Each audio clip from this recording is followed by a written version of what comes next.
Hi, welcome to Mini-Pod. No fluff, just good stuff in under 5 minutes. I'm Dave Jacobs of Small Church Pastor. I was really fortunate in the 5 churches that I pastored to always have members of my church that could preach for me when I was gone or needed to take a break. Now, most of these individuals I'd personally trained. It was rare that I brought in someone from the outside. Now, I realize this isn't the case for many pastors. Typically, the smaller the church, the fewer options you have to fill the pulpit when you're away.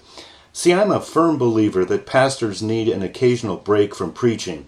Now, you might be saying, "No way, I love to preach. It's what I've been called to do." I get that. You still need to be able to take a break once in a while, and it's good for your people to occasionally hear from someone other than you. I can't count how many horror stories I've heard about the pastor coming back from vacation with all kinds of fires to put out because of the guest speaker. Now, this doesn't mean that the speaker said something heretical, but more times than not, the speaker was either boring or spoke too long or both. I don't hear of this too often, but often enough that I see a need to reconsider the process that we go through in finding and releasing someone to preach at our church, even if it's a member of our church. I want to give you 4 steps to ensure having a special speaker that it ends up being a good experience for your people rather than a bad one. Step number 1, they've got to be able to at least hit a double. Using a baseball illustration, you want the special speaker to at least be able to hit a double. Then, of course, there is a triple, a home run, and sometimes they can hit it out of the park. Most of us, if we're honest with ourselves, occasionally hit a home run and seldom knock it out of the stands. Don't let anyone speak if all they can do is a single.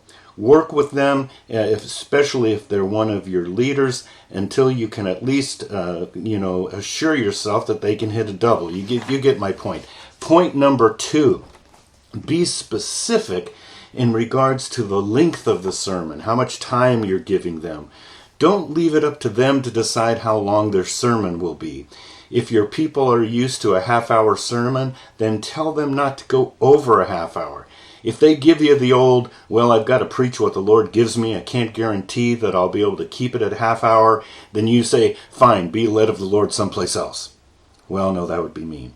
But if after they've been told to keep their sermon to a certain length and they go over, and I'm not talking about 2 minutes, but a considerable amount of time, tell them you're disappointed and you're not going to be inviting them back.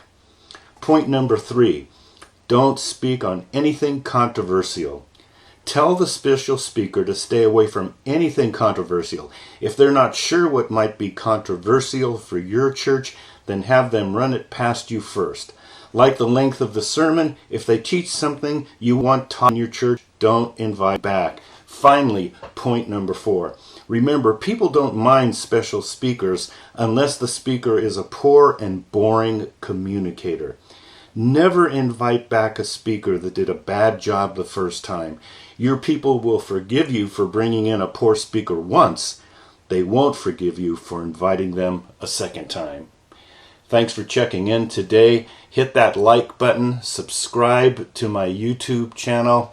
This is Dave Jacobs of Small Church Pastor.